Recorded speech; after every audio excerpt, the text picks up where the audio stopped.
लाखों स्टूडेंट्स का इंतजार खत्म हुआ क्योंकि CBSE ने 10th का रिजल्ट जारी कर दिया है। इस बार का रिजल्ट कई मायनों में खास रहा क्योंकि पहली बार स्टूडेंट्स को 2 बार बोर्ड एग्जाम देने का मौका मिला है। आदाब, मैं हूँ आपके साथ अमीना माजिद और आप देख रहे हैं आवाज़ वॉइस। 2026 में 10th क्लास के स्टूडेंट्स पहली बार 2 बोर्ड एग्जामिनेशन का हिस्सा बने और 24.71 लाख स्टूडेंट्स ने 17 फरवरी से 11 मार्च तक पहले बोर्ड एग्जाम दिए। इस साल ये फैसला इसलिए लिया गया ताकि स्टूडेंट्स को अच्छा परफॉर्म करने के लिए 2 मौके मिल सकें और बोर्ड एग्जामिनेशन को लेकर उनका तनाव भी कम हो। 15 अप्रैल को CBSE ने सुबह से सस्पेंस बनाए रखा और शाम 4 बजे रिजल्ट जारी किया। इस रिजल्ट में जो स्टूडेंट्स बेहतर करने की ख्वाहिश रख रहे हैं वो दूसरे बोर्ड एग्जाम के लिए तैयार हो सकते हैं जो मई में होगा। वही इस बार बोर्ड एग्जाम में शामिल होने वाले स्टूडेंट्स की पास परसेंटेज में 0.4% का इजाफा है।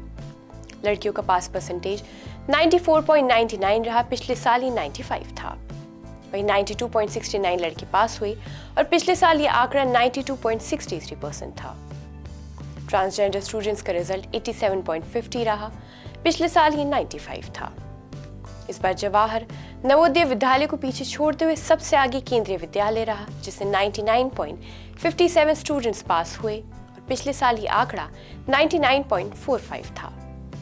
GNV 99.42 पास परसेंटेज के साथ दूसरे नंबर पे रहा जिसमें 2025 में रिजल्ट 99.49 था। तीसरे नंबर पर प्राइवेट स्कूल रहे जिनका रिजल्ट 93.77 रहा, पिछले साल ये 94.17 था। फिर सरकारी स्कूलों को पास परसेंटेज 91.43 रहा जो पिछले साल 89.26 था। पिछले 2 साल की तरह ही सभी संस्थानों में सरकारी सहायता वाले स्कूलों का रिजल्ट सबसे कम 91.01 रहा, पिछले साल के मुकाबले ये 7.07 का इजाफा है। दिल्ली में प्राइवेट स्कूल सरकारी स्कूलों से कुछ आगे रहे, जहां प्राइवेट स्कूलों के पास परसेंटेज 97.51 रहा, वही सरकारी स्कूलों के पास परसेंटेज 97.27 रहा।